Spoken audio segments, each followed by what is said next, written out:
Welcome to this NTT DATA webinar in partnership with Business Day around Transform, Innovate, Lead, Unlock Sustainable Growth. In today's fast-paced business environment, sustainable growth isn't just about keeping up, it's about leading the way. We're excited to invite you to join the discussion, Transform, Innovate, Lead, Unlock Sustainable Growth, as we explore how to drive transformational change across industries through innovation and strategic leadership.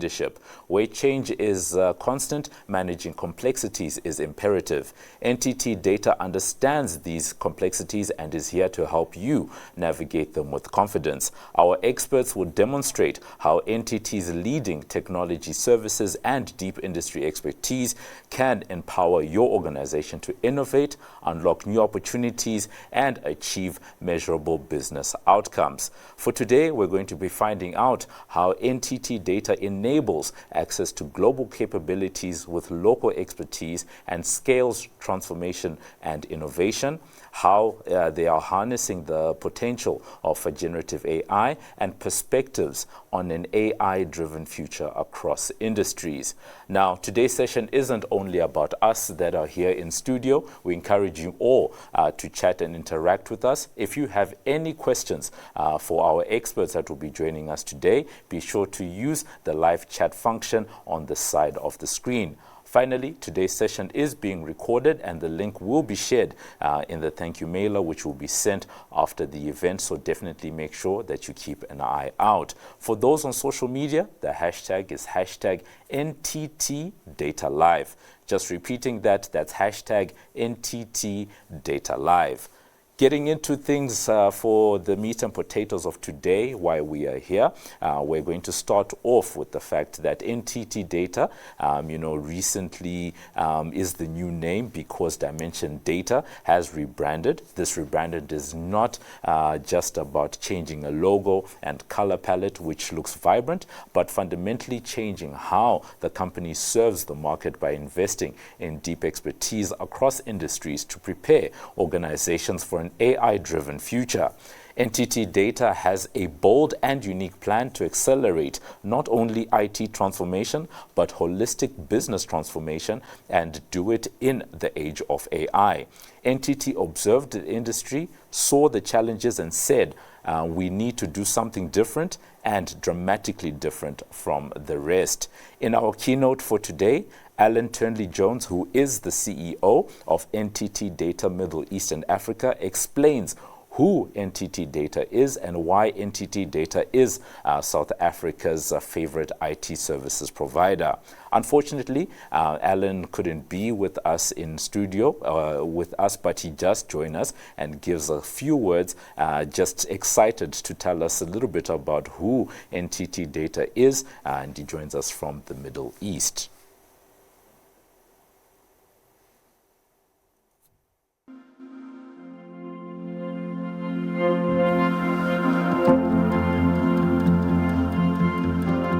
Hello, I'm Alan Turnley-Jones, the Chief Executive Officer for NTT DATA across the Middle East and Africa region. I'm very excited to join you today and share with you the NTT DATA journey, who we've become as an organization, and the role that we're going to play in really transforming businesses across the South African landscape. To kick things off, a short video that talks a little bit about who we are as an organization. In 2024, 190,000 employees in more than 50 countries are coming together as one, giving you the opportunity to be part of one of the world's largest and fastest growing global technology brands. We co-innovate with the world's most prestigious organizations and work with 75% of the Fortune 100, creating transformative value and discovering new possibilities. Our extraordinary depth and breadth give you the chance to work on cutting-edge solutions and platforms. From smart cities to digital twins, you have the unique opportunity to be part of something great, to create lasting and meaningful change, construct digital experiences that move millions, and create a sustainable future for communities around the globe. Here you can transform business for success, disrupt industries for good, and shape a better society for all.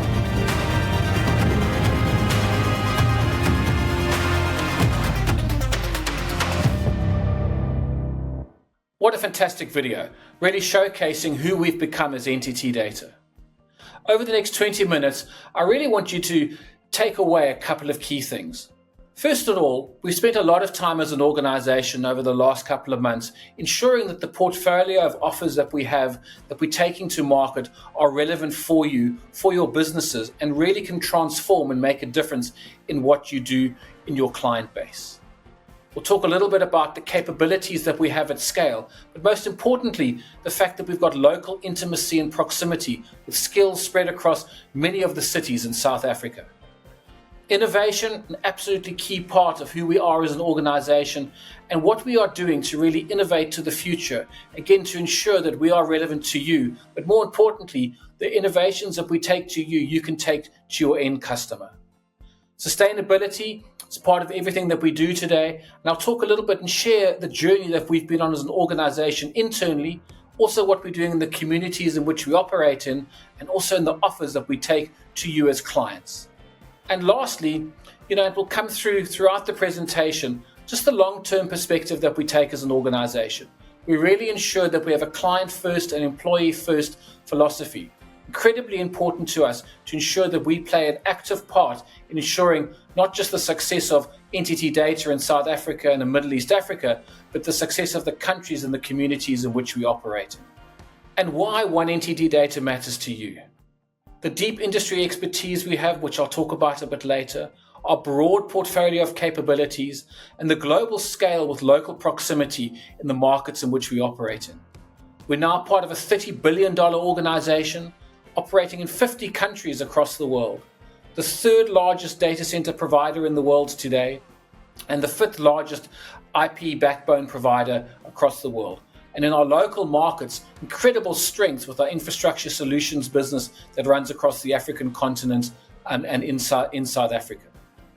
There's a lot of focus we have around client value because it's really important for us in the organization that we've become. It's about the value we can deliver to you as our clients and the value that you then can take to your end clients.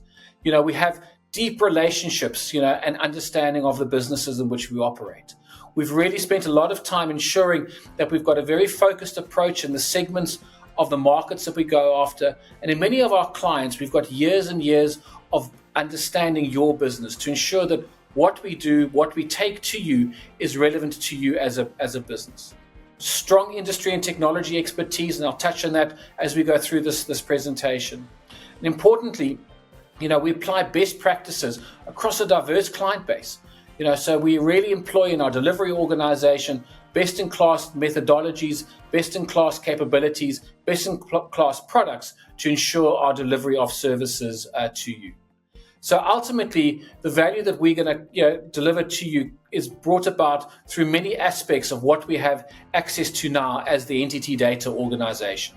I spoke a little bit about the size of the organization, a $30 billion organization.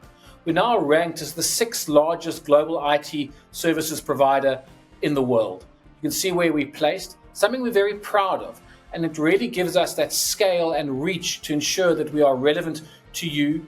And more in the South African and African markets in which we operate in, we're beginning to emerge out of what we have been known as for many years as a system integrator, and really growing up the stack and doing a lot more work in the application, the business consulting side. And that's an exciting area for me, and an exciting area which we can then differentiate ourselves in the market.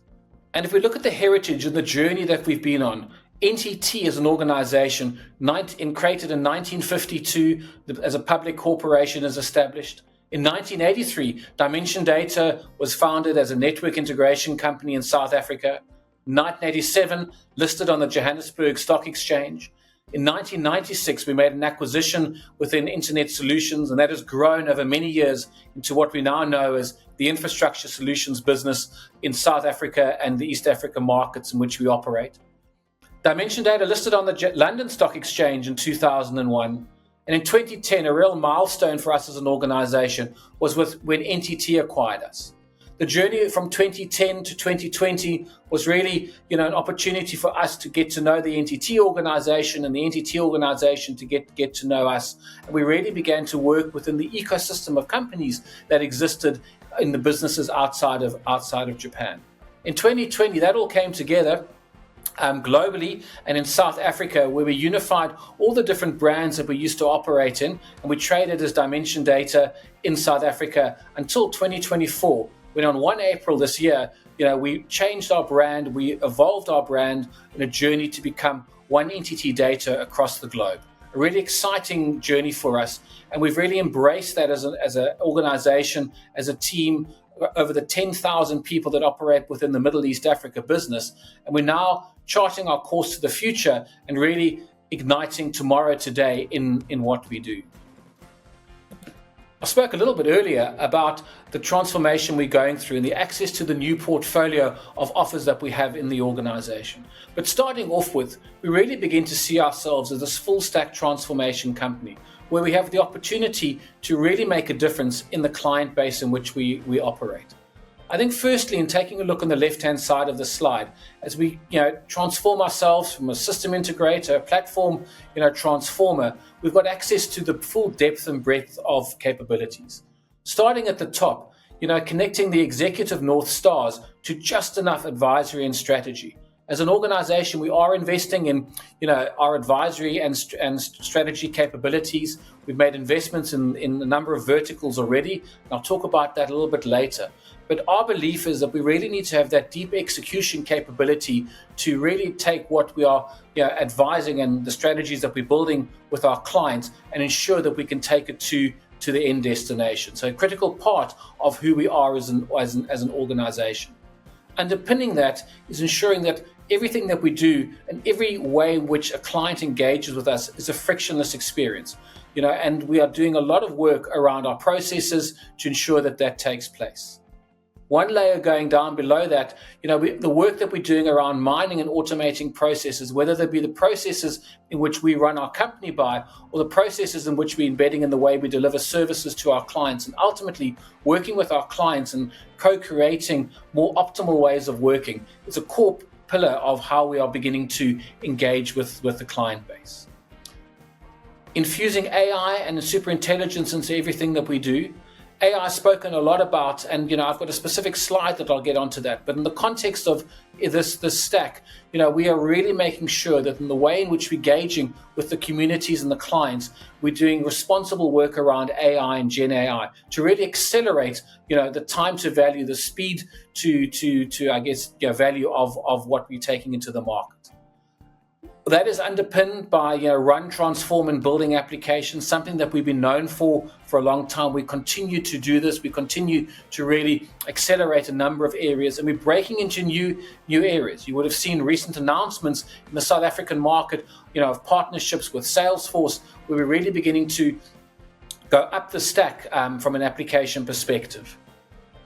That's all underpinned again by the capabilities we had about modernizing edge to core, the unique capabilities we have around multi-cloud. We're a firm believer that there's going to be a multi-cloud sort of ecosystem that's going to continue to evolve, and we're very well placed to be able to deliver against that, whether that's on-prem or in one of the hyperscalers. The solutions that we're taking, the solutions that we're building really enable us to be successful in that regard. That then is underpinned by the deep and rich heritage we have in the South African business around and connecting everything with the most advanced networks and the most advanced management we have in that regard. And there's a lot of work and a lot of exciting capabilities that we've built out in the last year around modern network management, embedding AI in the way that networks are managed. So if you take that stack of capabilities from the top to the bottom, we really believe it's unique. It's centered on having, a fair amount of, advisory and strategy consulting capabilities, but deeply rooted in, our ability to execute and be meaningful to what we do in our client base. We believe it's our time. We believe it's our time to go and capture the market, to grow into the market. And, there's amazing outcomes that we can deliver to our clients. We're lowering the cost of legacy. So there's a lot of legacy estate that exists in many of the clients today. And through what we have on the left-hand side of the screen is really ensuring that we can be relevant to our clients, but more importantly, we can address a lot of the OpEx challenges clients face today by embedding a lot of those new capabilities. Energizing innovation and growing what we do. Innovation is a core pillar of what we do. We invest 30% of our profits every year in research and development initiatives across the globe. There's a lot of new capabilities that we continually bring into the organization through those in investment. Aligning the executive North Star's goals to outcomes and KPIs. Again, something that you'll see and experience if you are working with us is our refreshed approach to not just KPIs and the way in which we manage services, but ensuring that the business outcomes we're contracting to align with what you need your business to be successful in. Very exciting change that we're making, challenging us in a number of ways, but certainly what the market is demanding. And we really believe that we are on the cutting edge or the leading edge of this area in the market. And then really prioritization digital gains using the innovation operating system to really innovate and continually accelerate what we do in the market. So in summary in this slide, for us, again, really believe that, we have a full stack transformation company. We've now got access to a whole host of new capabilities. We're developing and skilling up resources in the South African market to really go and help us capture that market and to work with you as our clients and as the broader community to make a meaningful difference in the South African community. Going one level down just in terms of our portfolio of offers, I think first and foremost, a change that you would have seen and in some recent announcements that we put out into the press, we are investing in industry expertise. We believe it's critically important to align the way in which we create services, provide services, deliver services around the industries in which we operate in, whether it be financial services, healthcare, insurance, or the others that appear on the screen. And we're building specific capabilities and offers to address that. Recently, we announced our new retail portfolio of offers. We've just invested in our financial services and made an appointment of a financial services head. We'll continue to invest in all of these industries to really ensure that we not just have good technical capabilities, but we can marry good technical capabilities with good industry experience to make them relevant to how we engage with you. It's underpinned the next level by secure by design. So we're all aware that from a cybersecurity perspective, critically important area to always have top of mind. And everything that we do and every offer and every product that we build is secure by design. So it's an inherent part of our DNA in the way in which we build products. There's sort of four areas that our portfolio focuses on. And I'll start with the modernize. So again, work that we're doing around modernizing environments, modernizing legacy investments clients have had around CX and design, ensuring that applications in the future are cloud native. We can really go and develop and take some of the legacy and re-platform them into cloud native applications. Data and intelligence, data is the new gold, statement that's been overused in the market, but we firmly believe that we have an incredibly important role to play. And we're making investments in the areas around snowflakes and Databricks to ensure that we can be relevant to our client base in that area. So quite a large focus around modernizing the environment. From an Innovate perspective, we're doing a lot around edge services. We've got products launched by NTT DATA, 5G, enterprise blockchain, digital twins. We use this in many of the areas of our business. We've used it in what we've been doing over the last 10 years at the Tour de France, at the Open in the UK, and these solutions we then bring in to the real world, into our client base, where we can go and make a tangible difference in the way in which we innovate and work. A lot of the R&D I spoke about earlier goes into this area, and then transform, an incredibly important area for us. And this talks around the application services, again, an area that we've been have rich heritage in around SAP and Oracle. Our BPO business and our South African business, merchants, we've got a significant investment and a hugely successful business around that. Digital workplaces, collaboration, and many others. We continue to transform and ensure that the offers that we are building, the solutions that we're building in this area really are cutting edge and meaningful to you as a client. And everything that we can do, and you can see in the middle, is driven by AI. So big investments that we're making in AI, and I'll talk through the various levels that they are are dealt with. Again, underpinned by sustainability by design.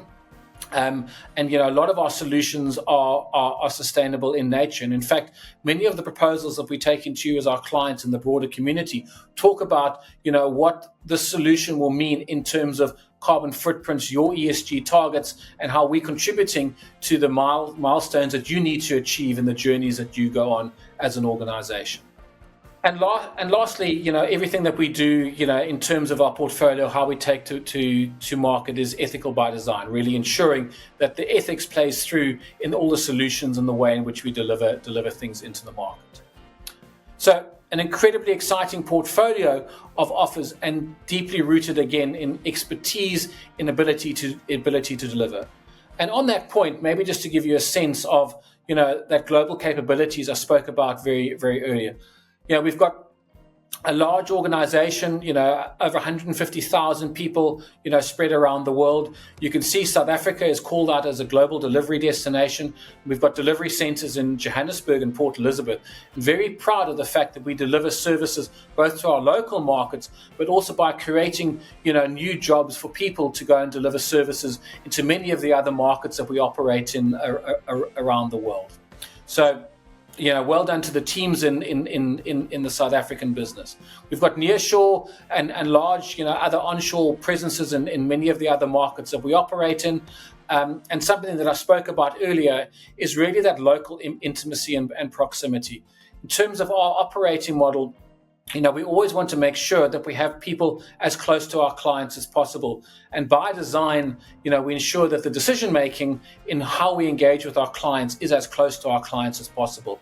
And we certainly see that as a differentiator in how we operate, and something I'm very proud of, and something that I'm very used to in the 25 years that I've been part of the Dimension Data, now NTT Data organization.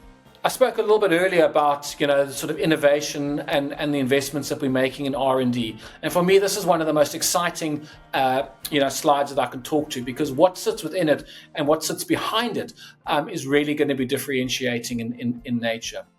We spend $3.6 billion in R&D every year, and we've got R&D centers in Japan and in many other parts of the world, in Italy and the United States, where we've got teams of people looking at how we can innovate new solutions, bring new things to market in what we do. And if I just talk about sort of two areas, on the left-hand side, we talk about our asset-based consulting and our platform-driven managed services. And in here, this is where we've spent a lot of time, over the last couple of years when we came together in 2020 as NTT around the world, is really understanding the capabilities and some of the wonderful, innovations that have taken place as close to our clients as possible. So Tangity is a team that really focus on, innovation and design. I had the wonderful opportunity to spend time in one of their labs in Milan a couple of weeks ago. One of the solutions that they've been working on is, for office environments, people with headsets, working with Italian designers for a chair and ensuring that there's actually, a headset that's built into the chair, so you don't need something around your ears. Some very exciting, new things, and sort of, completely out of what would have been traditionally thought about of as IT. So bringing, furniture and IT closer together. There's many other things that we're doing around sort of applications like SAP. Phase Convert is something that's developed in the South African business, something I'm incredibly proud of, which really ensures methodology to take clients from ECC to S4HANA, and something that's now been rolled out as a global asset around the world. Symphony is a suite of digital assets that we've got access to. Housed within that is the digital assets that we have for our retail practice, and there's some wonderful things that we are beginning to do from a retail perspective, rolling out solutions in retailers, forecourts, for petroleum companies. So some very exciting new assets that we have there. Mainframe modernization, something that if you'd asked me as a leader of what was then Dimension Data, if we'd ever get involved in the mainframe, it's not something that we would have been known for. what's incredibly exciting now being part of this large NTT DATA organization, we've got depth and breadth of experience in mainframe modernization. We're talking to a number of South African organizations at the moment about how we help modernize them off a traditional mainframe into cloud, re-platforming some of those applications, and the skills that we've got around, building out new applications that are, that are cloud ready and cloud native. So, for me, incredibly exciting, these new digital assets we've got access to. We use them both in a consulting approach and in a managed services approach.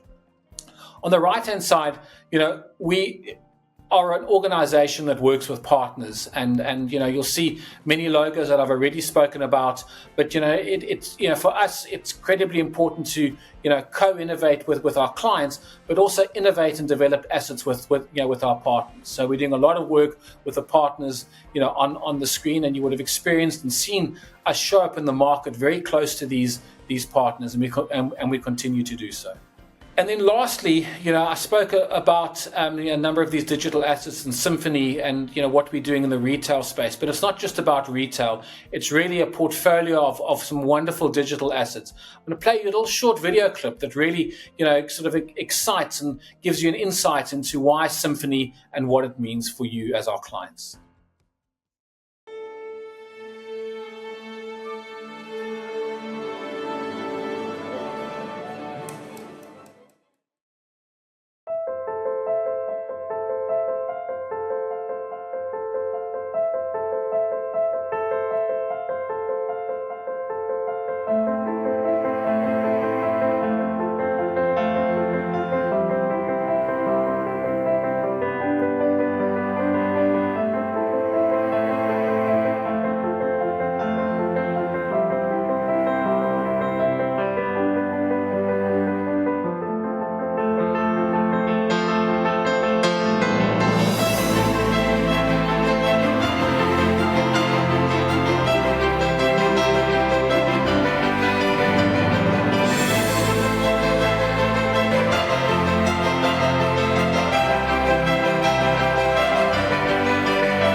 Wasn't that great? Really exciting to see some of the, bringing music and the harmony of music together, and what it means for us in terms of the symphony of digital assets that we've got, and again, how we can really integrate those and bring those to life in our client base. I've spoken in the recent past about, becoming an AI-driven company, and through this presentation, I've referenced AI a number of times. I think it's important, that we have a plan around AI. I think it's a buzzword that gets used, but, we really need to ensure that it's meaningful and responsible in how we do it. So starting off with, we have built out an AI strategy. We have an office of AI globally, and I have a leader in our Middle East Africa and South African business that really drives out the strategy of AI in our business.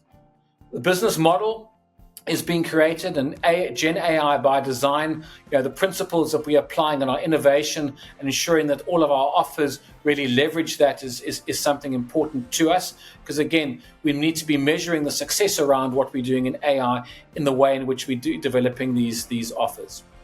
The value offer, I've spoken about, new Gen AI offers are being introduced, and we're continually trialing and in seeing if they're going to work. I'm, as a leader of the organization, really excited about some of the things that I've been given access to, some of the Gen AI offers my team has developed for me to really enhance how I can be, better at what I do in the organization.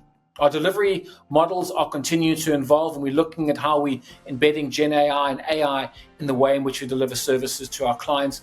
Our new managed network service offering has got AI by design built in it, and we are able to achieve increased network availability for our clients by the use of AI technology. And lastly, it's really incumbent on us as an organization, not just for ourselves, but for the broader communities, to really ensure that the pyramid of talent, the talent that we're bringing in the organization, is really AI ready. So how are we doing that? We've got AI programs for ourselves, and then through many of the initiatives we do through our our social programs, the Saturday schools that we run, we are really embedding AI development and AI training to ensure that everybody is ready for this journey that we are now going on. Spoke a little bit earlier about sustainability and sustainability by design in a number of our offers. Talk a little bit about our philosophy of sustainability. We really need to make sure that everything that we do is good for the buyer, it's good for the seller, and it's good for society.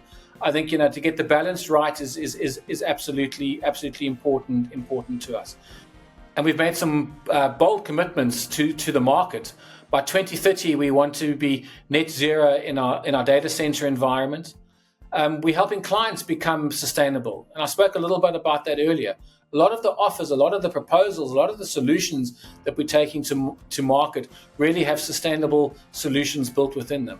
And it's interesting, some of the trends that we're beginning to see play through in this regard. Trends like, replacing an aged infrastructure, can lower the cost of energy, which might be a budget sitting outside of IT and facilities. So we're beginning to join a whole lot of dots together in our solutions to really ensure that in the eyes of our clients and the way our clients can then report their sustainability ambitions, they can take into account, what their technology solution or the IT solution or the business solution that we're putting into the environment is contributing to. And importantly, we're also making a difference in the communities in which we operate in. 1 million volunteer hours, is part and parcel of what we're doing. We measure it, and we really encourage our staff to take volunteer days off. 3 days, per year. Our staff have got opportunity to go and volunteer in many different things. Quite exciting. In fact, last week, a lot of time was spent on World Earth Day with our teams out and about across the South African cities. And in closing, I'm going to play a little bit of video for you about why NTT Data. Why choose NTT Data? It encapsulates a lot about what I've spoken about in the last 20 or so minutes, but really, it's just a fun way to end off this presentation.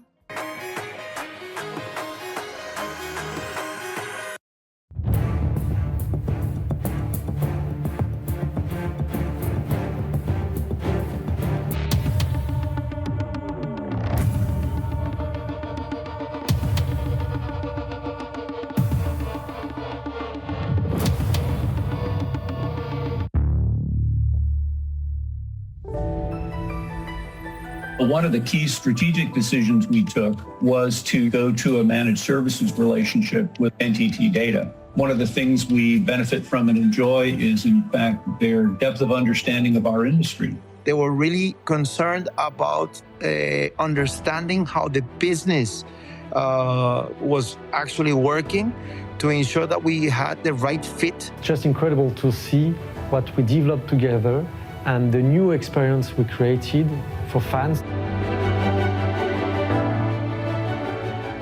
During our journey, we chose NTT Data to be the partner to really help us propel technology and innovation throughout our city. It's so refreshing to deal with companies such as NTT Data, where they are actually pushing you to be innovative. How do we use our environment here to become an awesome innovation and research centre for the likes of NTT. It's actually a proper partnership. NTT DATA introduced us to their IT human platform, so we could integrate an avatar on our website to help guests choose the best hotel. As AI becomes more accepted and widespread, we saw potential in leveraging its possibilities to stand out.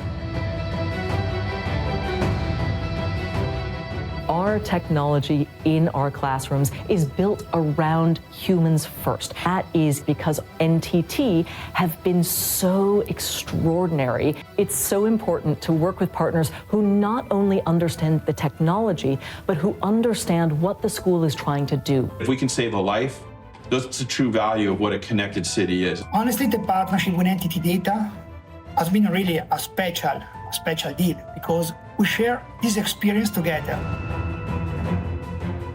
Lo único que nos da es la confianza de que vamos a poder seguir exportando, internacionalizando y desarrollando talento con una visión global, pero con un arraigo y un vínculo a profesionales irreemplazables en España. I'm sure that our technological partner will help us because we selected them because of their international coverage. We didn't want a partner that was only here in the Netherlands. Well, we've learned this partner can do it internationally.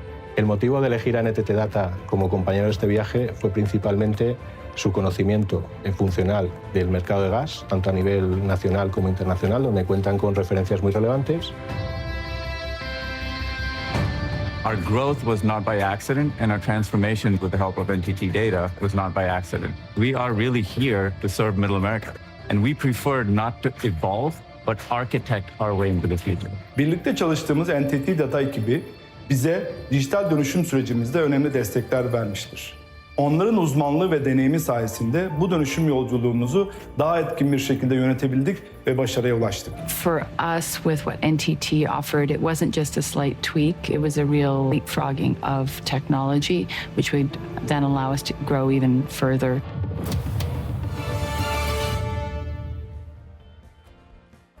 Thank you for joining me today, and it's really been great to share the journey NTT DATA has been on, the investments that we're making in South Africa and the broader communities around the world. Exciting about the new capabilities, the new industry experience that we're bringing down. Really hoping that everything that we are doing is going to resonate with our client base, and ultimately we can play an important part of making our clients, companies in South Africa, more successful and drive more growth in the months and years to come. Thank you.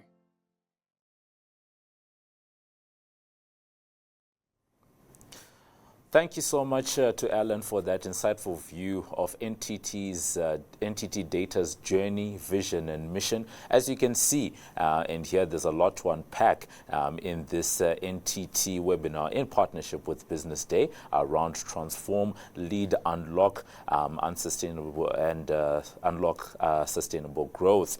It's very good to see where Dimension Data has come from, where it's going, especially with that powerful name. And I like that Alan was able to demonstrate to us just how global NTT Data is, and also showing the local and also international case studies and examples of some of the clients that they're working with and the type of impact that they are having, for businesses around the world. We now want to, turn our attention to how NTT Data infuses AI, which is probably one of the biggest themes in technology right now, and super intelligence. Now, beneath the veneer of simplicity lies a complex web of algorithms, data processing, and computational power. The importance of robust data sets, the computational demands, and the ethical considerations must be addressed. NTT's virtual data scientists can effectively help businesses harness the potential of Gen AI, providing expert guidance and support to navigate the complexities and unlock its full potential.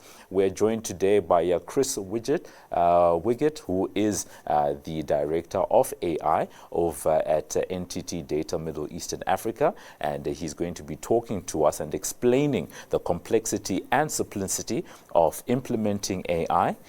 Gen AI, he says, is very simple until it's not. Chris, over to you. Thank you, Ndiwa. And thank you so much for having us around. I think for us in the team, we've been in the AI journey for more than a decade. Where I think we started that journey when nobody called it AI. Those words were a little bit too uncomfortable. And so over the last 10 years, we've seen this enormous evolution in the industry and in the technology. I think what is important to note is up to about 2 years ago, AI was really, really complex. It was really born in deep physics, deep mathematics, programming. And what has happened recently is that it has become quite simple. Or has it? And that's perhaps what I'd like to delve into today. So I think if we start looking at where we are today, it's important to understand where we come from. And AI was really born in around 1952, when a lot of these mathematical models were designed and developed. Some of it we even use today still.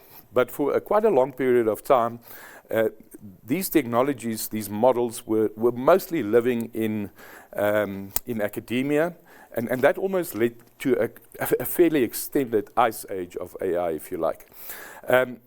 AI became something that people took notice of around 1996 when IBM built a very large, and I'm talking physically large, computer to play chess against Garry Kasparov. And then people became aware of the power of these machines. Unfortunately, history left us with a draw in that match, which was unkind towards humanity, because we needed to know who would win at that point, whether it be the human or the machine. I think as we reflect back on what happened in '96 when Deep Blue played against Kasparov, it was typically true machine learning, where the machine was taught a lot of human moves from a chess perspective, and it really became good at replicating and copying a human, if you like. So then we jump ahead 20 years. But let's go back to around 2010s, early 2010s. All of a sudden, then the words machine learning and data science and AI became a little bit more acceptable, but really not being applied too deeply in business yet. From the Kasparov era to 20 years on, another game is played. And something very profound happened in the industry. A company by the name of DeepMind built a new model that played the Chinese board game Go. Compared to chess, immensely more complex than what you would look at from a chess perspective. This machine was different. And it was different in a way that it was reinforcement learning. Now, reinforcement learning, put in very crude terms, really is an algorithm that can teach itself. Now, let's just think about that for a second. An algorithm that can teach itself to the point that it can make decisions that the developer finds difficult or are unable to explain. Now, that is profound. This time around, we were not left with a draw. The machine played against, at that point, 12 times world champion Lee Sedol. Highly publicized event, especially in the East. Machine won 4-1. A couple of months later, the developers, DeepMind, then built a new machine that learned absolutely from scratch. So it learned from random decision making. And within a period of 42 days, was able to beat all previous versions of what was referred to as AlphaGo, the actual algorithm. And by implication, beating all humans as well. And up to now, it's been unable, nobody's been able to beat machine or human, beat that version. That was a big event. And if we look at the evolution of AI, probably with a short step behind the second most development in recent times. Reinforcement learning, we see a lot of it happening in what we're seeing in technology right now. So then we jump ahead to what we have on the right-hand side. One back, please. And what we see on the right-hand side is something that I borrowed from OpenAI, and this was their view. It came out a month or so ago of the evolution that we're going to see in generative AI, because around 2021, 2022, we started seeing the release of these generative AI models.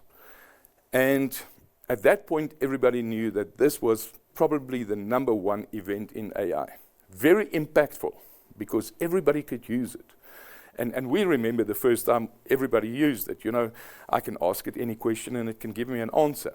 And sure, there was some hallucination and some issues we had to deal with. But it's also important to see that when we look at those first conversational bots, what level of intelligence were they operating at? The first versions that we as the public saw was driven by OpenAI, commonly referred to as GPT, and that was version 3.5. Typically operating at about a toddler level of intelligence. We've now gone a little bit further. Currently, we're running 4.0, version 4.0, and that's operating more or less at a late high school, early university intelligence level, and I use that in its broadest sense. Recently, we've seen the development of the newest model and release of it, called version 0.1, which now moves into the second bracket, where we see these reasoners operating typically at a PhD level. And what we're seeing is that these new models are able to solve complex problems, some academic, that previous models were unable to solve.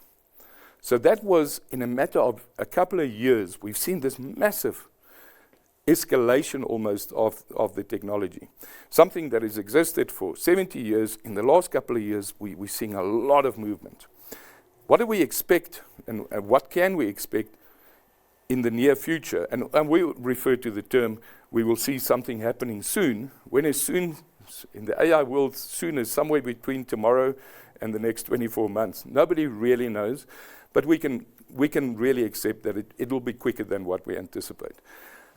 We've been spending a lot of time in the agents world. Agents are really virtual entities that can operate at a specialized task level. Multiple agents, you can create agencies. These agencies can be big, and they can do really, really complex tasks handled by these specific agents. Right. Then, again, this is the view from OpenAI.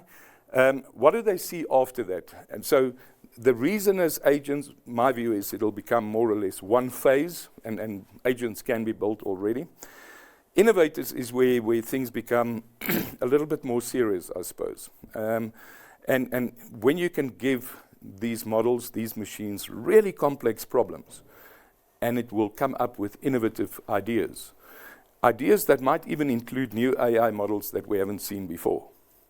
Now, I know one starts to become a little bit more uncomfortable at this point. But I suppose working in AI, you have to get comfortable with your discomfort as these things develop. Organizational, the last phase that they see, perhaps not the last phase in AI, but what is important is where we will see groups of machine, big agencies, and they might look a little bit different, that can run full organizations. In the AI world, we're starting to see the emergence of new words. Word like solopreneur. Solopreneur in the future, at an organizational level, will be one person running a multi-billion, multinational company, just with the use of machines. So it is definitely interesting times. I think what is important to note, going back to our topic, it is easy until it's not. Conversational bots are really easy. And when we deal with our clients and we talk to them, we try and show them how easy the easy bit is. But we also focus on why it's important to go to the complex side. And I'll touch a little bit more on that. We can move on, please. Right, so in order to make sense out of Gen AI, and what we've done in the team is, unfortunately, in order to figure out relevance, for the first time, technology now questions us as individuals. So it is important to understand our relevance. And then you can understand the relevance of your business and your department and bigger items. But when you look at your own relevance, it is important, what are the phases? What do I have to do to get into this Gen AI world? The first one is the pre-use. We talk to a lot of people, and we all speak to people that says, it's very good technology, and we will use it soon. We see a lot of companies saying, it is too dangerous. We don't have the guardrails in place. We don't have the governance in place. We have not trained our people. So we are going to ban this. We're going to stop people from accessing it. In my view, a very, very dangerous phase. Research has shown that even in companies where employees are not allowed to access this technology, they still do. This is a very dangerous situation because people will tend to use this without the guardrails, without the training, and that could become dangerous for companies. So we try and advise and say, you can go slow, but you have to start because people are using that already. The first three, next two really, general basic usage. And that really is, basic usage is when I ask it to summarize emails, do presentation, write marketing content. That really is very, very basic usage. The next step is where you get into custom AI models, where you really build a custom model or custom GPT or custom Copilot that fulfills a very specific task for you. Up to that level, it is actually quite easy to do. And everybody, ourselves, when we do it, are always surprised by how fast and how powerful these are. It is important that up to that point, what we're achieving is operational efficiencies. And those operational efficiencies are exceptionally important because that's where the changes in business is coming. Research has shown general uses of Gen AI, about a 30% improvement in productivity. The more technical, if you're writing code, 50% plus. Now we know what's going to happen. If there's a 30% improvement in productivity, it's a matter of time before that shows itself in revenue and GP. So it's going to have profound impacts on that. Those are the operational efficiencies. It is still easy. When is it not easy? It's not easy if we get into the last two. And the last two really gets to the point where we have to plug in big computational power to do the heavy lifting AI that Gen AI cannot do. And we also can build these really complex agencies that can operate in an autonomous way. That's where we focus a lot of our energy, a lot of our time. We're very focused on unique IP, unique code, unique algorithms that will give you a competitive advantage. Because if everybody's doing the simple stuff, then the true winners is going to be the people that are brave enough to venture into the more complex side of the world. Right, next please.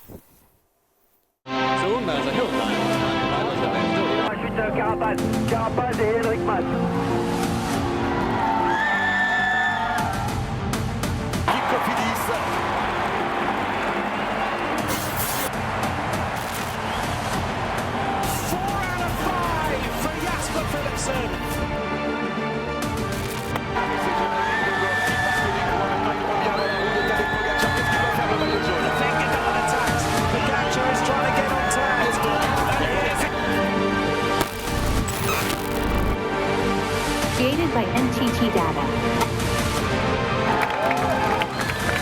Leo now, and it's an absolute beast.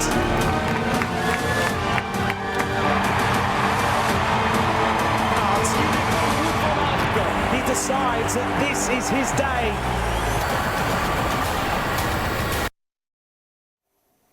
So I had to bring in Tour de France. Some of our better work, hugely complicated, very long-term project, and we're very proud that our team out of South Africa was handling all the AI work in the Tour de France. Very complicated. The questions you ask is almost at the level of, we're not quite sure this is possible. To give you an idea, how is it possible that we predict 11 o'clock tonight the top 10 finishes in order for tomorrow's stage? I mean, this is really where things become uncomfortable. And what I'm going to do is tell you a very short story to show you the importance of this unique IP. So we tackled that specific problem and eventually came up with quite a complex model, mostly based on a convolutional neural network, very much in the deep learning area of AI, and it was good. It was delivering predictions that was consistently beating all other, but just not with a big gap. And we always want to improve that gap a little bit and widen it. And that was the one problem. The gap was not big enough. But secondly, we were painfully aware that any advanced AI team, given enough time, would probably build the same thing. So where's the differentiation? Where's the real value that we bring beyond the normal theory and the application of that? So over a matter of a couple of years, we worked with really experts in the field, sports scientists, and we developed an algorithm. And we plugged the algorithm in, and we got that big jump. That the power of the machine in fulfilling that specific task was much, much improved. And then we knew that we had something that was unique and something that was powerful. Jump a step ahead. Quite recently, one of the big marathon races in the world contacted us and said, what you've done for Tour de France, fan engagement, new and unique IP, can you help us? And typically we go into the old traditional way of thinking, what insights can we deliver, what have we learned? And then at one point we said, let the machine's contextual power take over. And we gave it data from previous races and we said, help us with fan engagement. And the machine developed something called the fatigue index. Purely by itself, prompted in a very specific way, but it came up with new insights. It was too easy. It was uncomfortably easy. So where will we differentiate? Well, in the end, it's going to be about that unique IP, the unique content, code, algorithms, things that are so powerful that you see them as a true business value that you will regard as such. I thank you. Thanks, Madiba.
The fun continues with our NTT DATA webinar in partnership with Business Day around Transform, Innovate, Lead, Unlock Sustainable Growth. With Chris having given us some insights into the realities of implementing AI, we want to open up the discussion, and our panel of industry experts and clients will now share their experiences and insights on harnessing AI to drive business transformation. We're going to be discovering practical learnings and innovative strategies that are shaping the future of various industries.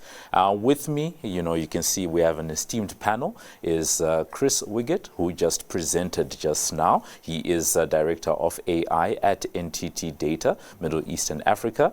And then we are joined then by Rob Collier, who is the Chief Information Officer over at Max Steel International Trading. And then Verena Mohanlal, who is the Head of Financial Services Industry, Applications and Cloud for NTT DATA Middle East and Africa. And then online, we're joined by Tony Nugent, who is a Retail Practice Manager over at NTT DATA Middle East and Africa. Remember, if you have any questions for our panelists, be sure to use the live chat function on the side of the screen. For those on social media, the hashtag is #NTTDataLive. So, we're going to get into it, and I think just as a way to, get the juices flowing and the blood pumping, we wanted to ask to all of you, right? If you could have one thing, one aspect of life, one task that you could have AI completely take over in your life, what would it be? Tony is joining us online, and I'm hoping, to give you, Tony, the first word, on this particular discussion. If you could have AI take over one thing, in your life, what would it be?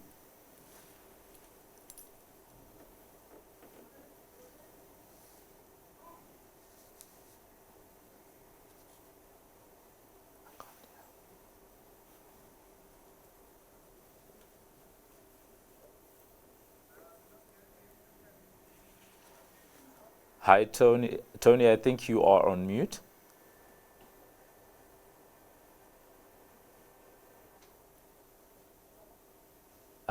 We seem to not be getting Tony, but I'm just going to switch over as we sort out that technical difficulty. Verena, your take on this one? It would definitely be meal prep and dinner suggestions. I think it's often difficult, or it takes a lot of time and effort to think about what to cook every day. So if I could have AI fix that or plan that for me, it would definitely be a task that I'd happily hand over. To AI. To AI. All right, meal prep. Rob? Mine is far more simple. Predict when I'm going to be at the office and have that first cup of coffee waiting for me. So as I sit down, from there on I use AI, but it's just getting to that first cup of coffee before I can use it. Yeah. So that would be my differentiator. All right, cool. Chris? I think it's a dangerous answer to give, but if it can help me with meetings, less meetings, that'll be great. It's already doing a great job with assisting you in meetings. Yeah. So yeah, I think meetings. So is it making your meetings more efficient, or is it attending meetings on your behalf? Not the second one yet, but we hope soon. All right, cool. I'm just going to check if Tony is with us. If we can hear you, Tony.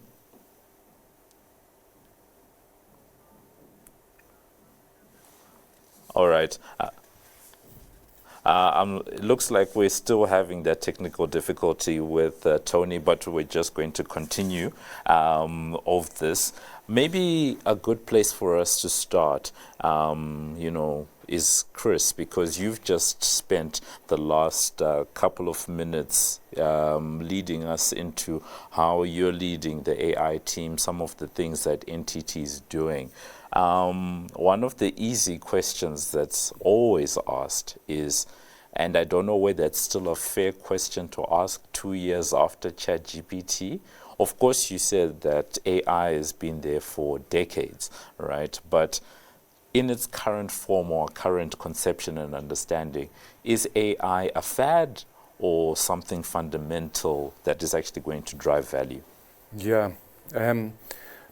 I think that question was probably answered 18 months ago. Yeah. Up to then, AI had a very solid application in very specific business cases, but it was quite specific. I think what has happened in the last couple of years, it is moved on from there. The impact of this is without question. We cannot deny the impact of it. The word fad means that it will disappear, or it'll diminish in value. And I think the real question and the real answer there is, what is the impact going to be on business, number one, and society in general? If we start talking about research that shows between 30 and 50% improvement in productivity, that's not going to go away. Yeah. That's just going to get better or higher. So absolutely, this is here to stay, and we should not be asking whether this is a fad. I think it's the wrong question. It is just how are we as organizations and society and individuals going to deal with what is going to be quite a tremendous impact.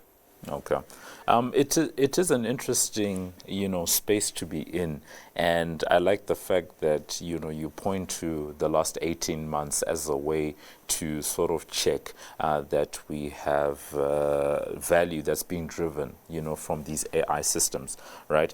But I want to switch over to financial services. I've done a little bit of research here, and it looks like the financial services industry has been undergoing, significant digital transformation. Generative AI is one of the big things that's, taking the industry by storm. And according to research by Glance, it shows that a 20% potential revenue increase through personalized customer experience in the bank industry is something that is available, right? To achieve this, seamless integration across the different touch points, we're talking mobile, online, in person, is key to that experience. What is your view on that shift that needs to be made to achieve integrated customer touch points, and how can technology and AI be used innovatively to drive some of that integration? I think in the financial services space, it's been a topic, a theme and a trend for quite a while. And most financial services organizations are focused on driving hyper-personalization. And what's becoming more and more evident is how do we use and leverage not just AI on its own, but AI together with data and analytics to provide personalized service product offerings, and how do we then tailor these offerings for customers. We're seeing a lot of financial services organizations also leveraging the use of AI analytics to re-engineer processes. Like Chris spoke about operational efficiency, there's a lot of focus from financial services institutions to drive operational efficiency, productivity with the use of AI analytics and data. And ultimately, it's to improve that customer experience, because we know that customers want tailored offerings, they want personalization. And across the board, the impact is, it's not just from the tools and applications, but also how do we modernize our legacy systems, to how do we ensure that we are leveraging and integrating new technologies to drive this customer experience. I think one of the biggest impacts that we see across financial services is how do we actually integrate these channels. So you spoke about mobile, web, online, whether it's in-branch, contact center. And across financial services, we're seeing about 93% of organizations say that these new demands from customers is actually being driven by the rapid innovation and new requirements. So integration of these channels becomes quite fundamental to how do financial services organizations provide that seamless experience and consistent experience. Key to this would be the channel strategies and the use of data, AI, and analytics in those channel strategies. What we've also noticed is that customers interact with channels based on preference and situation. So it becomes more and more important for financial services organizations to utilize the technologies at the right moment in time when customers are engaging with their preferable channels. So one of the key things we've noticed from an NTT Data research perspective is that most financial services organizations are twice as likely than the rest to be in a state of advanced digitalization. And a lot of this is driving that integration and seamlessness from an experience perspective across the various channels. And fundamentally, the work is being done around how do you unite customer data, AI, and analytics to get to that experience and ultimately drive the business outcome. So from an FS perspective, that's certainly the trends that we're seeing on how to use and leverage and blend the technologies and solutions that we have. So in essence, we are talking about a situation where competitively, a lot of people are at the same level, but the way you differentiate yourself in the current environment is through the customer experience and, you know, using tech to elevate that type of thing. Rob, I want to turn to you right now, because almost everyone that we've spoken to is from the world of NTT Data. You are our voice. The outlier. You know, from the industry. And earlier on, we asked Chris the question about, is it a fad or not? But one of the questions that's tied to that has always been this issue around value. Right, you know, how do you drive the actual value that is actually there, right, for companies? How do you actually create that competitive advantage, right? So maybe for you, it's you know, how do we use the technology to create that competitive, you know, advantage for organizations? I think we need to break that down into two parts. So the first part is what Chris referred to as basic AI. That's the likes of a co-pilot. That's the likes, as we mentioned earlier on, about Chris using AI in a meeting. That's necessary. That basically every company in this day and age, if they haven't got to the point where they are using basic AI, the likes of a co-pilot or an equivalent, for their day-to-day tasks. Summarize your emails, summarize your meetings, give me the minutes of the meeting, give me the sentiment in the meeting. That's a necessary part. If you're not using that as a basic starting point, you're already looking at the back door. You will get left behind by technology. So that's the first part, is you need to embrace where we are right now. It really is a value add. Chris mentioned a figure of 30% extra productivity. That's huge. Take your senior exec and you get 30% more exec, better value for money. That's a big, big difference. The next step is the bit that's a little iffy, and that's where our use of NTT data is so important. So we want to go and find that magic algorithm. What is going to be the difference between us and our competitors? And that you can't use what's already out there, because if it's out there, you're just a follower. So we're using NTT data and their ability to tap into a huge array of different skill sets to go and hunt for that magic algorithm. And that to us is the differentiator. So we're in the marketplace, we're dealing with the latest technology, we are where we should be. Yeah. But we don't want to be there, we want to be one step ahead. That involves the likes of Chris's team from around the world who can tap into resources that we certainly can't. Yeah. And bring that level of expertise to our business, understand what that differentiator is, and actually get us ahead of the crew. Maybe just as a follow-up to you about where industries are, that journey that you've just described, right? What is the most appropriate way to navigate that, right? Because I think in boardrooms right now, and there are probably many presentations and many platforms such as this one that are trying to debate this, you know, to say, how do you move forward without rocking the boat, but, you know, moving fast enough that you know, you're keeping pace, you know, with that technology in organizations? Certainly from our side, it's quite easy. Every IT decision is a business decision. If there's not value for money, don't make the decision. So actually, it's not really an IT decision. It's quite simple. Will this add value to the business? Will the business perform better? Will you be sharper? Will you be more proactive by using this latest technology? So from the sell to the board should be very easy. You will be faster, you'll be better, you'll be more agile. You need to use the technology. So it's actually not a difficult sell. You obviously need an experienced partner. You need someone who's going to walk this route with you, who understands all the pitfalls. We happen to have NTT Data. They've been down this route. They're very useful for us. They've enabled us to take these big strides forward. But actually, it's not an IT decision. It's a business decision. You will be out the back door if you don't actually adopt and move forward. All right. Tony, I hear that we have Tony back on the line, and I want to bring you in here because through the discussion we've been... Can you hear me now? Yes, we can definitely hear you, Tony. Okay, thank you. I wanted to bring you in here because earlier on we heard from Chris, talking about the fact that it's no longer a fad. I think earlier on we had Verena just giving us some insight into the fact that customer experience is something that is helping to differentiate on the financial services side.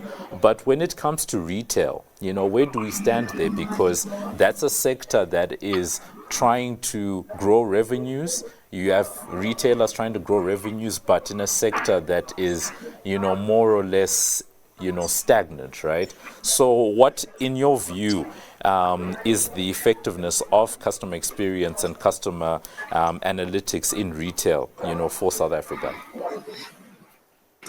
Okay, so I think I heard the gist of the question there. The sound is not good. But I think the main challenge for retailers in South Africa is how to grow revenues and profitability in a market that's basically not growing at all. It's in fact shrinking. So growth really requires retailers to increase their market share through acquiring customers and retaining customers and growing share of wallet. And effectively what the retailers are doing, they're competing to eat each other's lunch when it comes to customers. And in that kind of environment, customer experience and a superior customer experience and loyalty are seen as very key aspects. In fact, in global research that NTT did in 2023 with major retailers around the world, they acknowledged that something like 20% of customer retention could be increased through loyalty and through personalized customer experience. So I think the retailers get the fact that that is a critical lever for them. And as we know, South African retailers have invested a lot of money in loyalty systems in South Africa with the intention of retaining customers and growing share of wallet, but also generating information that can be mined to understand customer behavior better.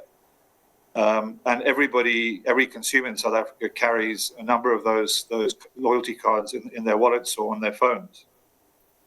But I think even with those retailers who there is a perception that they are quite well advanced in this area would concede that they're not really leveraging and achieving everything they want to achieve, both in terms of really retaining the customers they want to retain. So a lot of the schemes are really just earn and burn based on the actual purchase, and also not being able to mine the data correctly. So I think there's quite a long way for retailers to go in South Africa. But I don't think we're unique here. In fact, in that same global research, 65% of the global retailers were saying that the CX component of their portfolio was a weak link. And only 44% of retailers were saying that they really had a very well-aligned CX strategy that aligned with their technology strategy. So I think the retailers get that this is a key area, but I think in all markets, there's quite a lot of additional progress that needs to be made. Very interesting, the insights that you're sharing, Tony, especially the fact that there is a lot of investment from the different retailers. I guess people understanding that you need to leverage this technology. But perhaps the key, a curiosity on my side is, what are some of the technologies that could be used better? And tied to that is, because you have retailers investing, is this perhaps an industry-led approach in terms of what technologies are used? Or is it the place of an entity to come and suggest to industry players to say, this is the direction you could be going in? Yeah, so I think Alan referred in his speech to the Symphony suite of products, which are a digital innovation suite. And a lot of the retail components of that are very much linked to customer experience and improving customer experience. So in terms of the technologies, obviously the fundamental thing is basically having a harmonized view of your customers across all your sales and engagement channels. So the old-fashioned term for that is the CRM, customer relationship management system. I think, and a lot of retailers are struggling to be able to get that view across all of their channels and brands. There's a number of retailers that have multiple brands. So I think that is a key prerequisite. And then from a loyalty point of view, I think retailers are starting to move beyond just purely earn and burn. So I think things like gamification, which make it more fun to engage with the loyalty system and increase engagement, as well as personalization. So personalized offers and relevant awards to individual customers based on their particular requirements is important. But also from a data analytics point of view, being able to identify who those valuable customers are, where are we generating our profit from, and to be able to treat them in a personalized way. So I think there's quite a lot of benefit that can be achieved in the loyalty area. And then from an AI point of view, I think where we're seeing retailers using this in the CX space, a lot of it is the easy stuff that Chris was talking to. So conversational AI, moving into generative AI around customer engagement. So AI-powered retail assistants and chatbots, automating the engagement with customers, helping with product advice, available 24/7, and ensuring that there's a consistency and quality of interaction for all customers. So I think that's an area where we're seeing quite a lot of activity in AI. I think where the more difficult stuff is around predictive analytics for the supply chain. That would be taking a whole lot of product views that currently exist in systems in different views and putting it together holistically. So things like the planning, the demand, the logistics, to be able to really make sure that inventory is optimized and that the products are in the right channel at the right time. And I think that is going to be a big focus area for retailers going through, and that is the hard part, I think, of AI. But also, I think the thing that's probably not thought about often enough is employee enablement through AI. So simplifying the UI, but also giving the associate in the store the ability to interact better with customers. So giving them prompts, advice, information about the customer they're dealing with at the time that they're dealing with the customer. So I think there's a big growth area there. And then finally, I think where we're seeing quite a lot of activity, particularly in the fashion retail side, is around virtual and augmented reality. Because one of the big issues around clothing retail, which a lot of it is online, is the returns process, the high level of return. So by using things like virtual and augmented reality, the chances are that the customer will buy something that they actually want to buy, and therefore the returns will be lowered. So I think there's the use of AI is spreading across, and I think the easy cases are already happening. And then I think over the next few years we'll see the difficult stuff like the supply chain optimization stuff starting to happen. All right. Now, I like the fact that, online people are engaging with us, and there's a lot of questions that have come in, and we're going to be turning our attention to them just now. But before that, I wanted, Verena to maybe come in on something that Tony was talking about just now. And both of you, talk to customer experience, but he now gets into areas of, you also touched on personalization, but he gets into areas of loyalty and that type of thing. There are a lot of parallels that can be drawn between the financial services sector and the retail sector, right?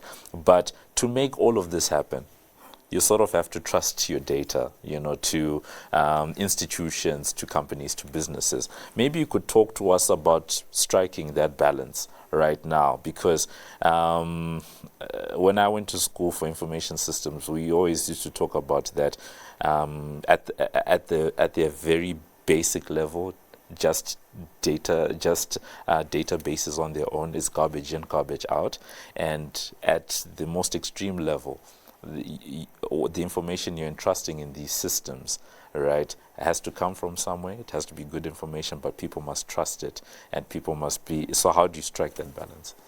I think certainly in the financial services sector, it's from a customer perspective, knowing that my information is safe is an imperative. So for most financial services organizations, it's how do I ensure that I can build the right level of trust and loyalty with my customers. And I think a way of doing that is helping customers understand what exactly is your data being used for.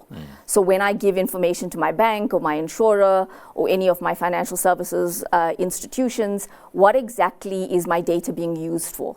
I think that's the one aspect to give customers a sense of comfort that their data is safe. Also creating the awareness around how customers' data is protected and what kind of security measures are in place to make sure that their sensitive information is kept confidential. It's certainly a big talking point in the financial services sector, given that there is a rise of financial crime, be it from a fraud perspective. So data security, data protection is quite key, and most financial services organizations are focusing on what are the right measures that we need from a data protection perspective. So whether it's encryption, access control, having the right confidentiality, and adhering to the levels of privacy and regulation that all institutions need to adhere to. The balance is being struck between having the tools and technologies from a access control security perspective to make sure that the data is kept safe, and also creating the awareness and building that trust with customers. So ensuring that customers know I'm giving you this information, it's safe, and they are aware of what it's being used for. So there's the give and take between making sure that it's safe with the right tools and measures in place from a protection perspective, and then creating the awareness with customers to build the right levels of trust from a data protection perspective. And it does seem as if, what you're talking about right now is resonating quite a bit with the people that are joining us online, because there was a question that literally just came in to say, how can we effectively integrate AI into financial services while addressing business risks, ensuring robust security measures, and maintaining strong governance to protect both clients and businesses? So I think you've done, quite a good job in addressing that particular question. Rob, there is a question that has come in. The question that I asked you earlier on about navigating, that seems to be another one that a lot of people are asking online. But this one in particular, I'm just going to phrase it. It's literally one sentence, and I'm sure there's some tips you can give out there. People seem to be afraid that they're going to be left behind. And literally the question is, how can businesses ensure that they're not left behind? I must admit, we've gone down the whole automation process, robotic automation process. So we've gone down that route as well. And everyone is going, but you're going to put so many people out of business. And the people without doubt were threatened by this. But actually it's anything but. What you do is you make them more productive and they add more value to the business. Therefore they add more, they are far more valuable. So our real life scenario is anything but. Bring them along with you, make certain they're comfortable, and they will actually become more productive and they will add more value to the business. But the important part is they've got to come with you. Change management is critical. There's some very real fear from lots of people out there. And we have champions. We have champions who go around and who share the enthusiasm and get the excitement and help people. This is new to all of us, and it doesn't matter whether you're a 25-year-old or you're a 65-year-old. This is new. People haven't meddled with this before. So it's not a scenario of I'm a bit old and I might be left behind. Actually, no one knows what's going on. So let's all jump in together and let's all do this together. But very much get everyone to participate, get the enthusiasm, and build a team. Have a core team that actually have a success. All right. Success breeds success. One of the things that is interesting is the fact that with a technology that is this revolutionary, we all understand that it's here to solve and help us with our problems.